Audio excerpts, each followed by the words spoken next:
Saudara, Bawaslu Kabupaten Bualemo Gorontalo dan Satpol PP menertibkan alat peraga kampanye calon legislatif yang melanggar aturan.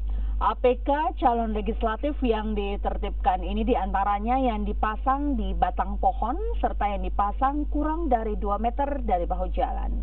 Sejumlah alat peraga kampanye milik calon anggota legislatif ditertibkan oleh anggota Satuan Polisi Pamong Praja dan Bawaslu Bualemo Gorontalo Sabtu siang. Baliho calon legislatif yang ditertibkan merupakan ATK yang terpasang dan tidak sesuai dengan peraturan KPU, di mana sejumlah baliho dipasang pada batang pohon serta 2 meter dari bahu jalan.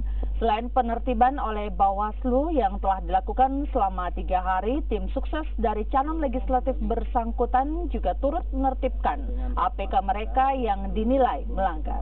Penertiban ini yang pertama adalah tidak APK yang tidak sesuai baik konten maupun ukuran, ya.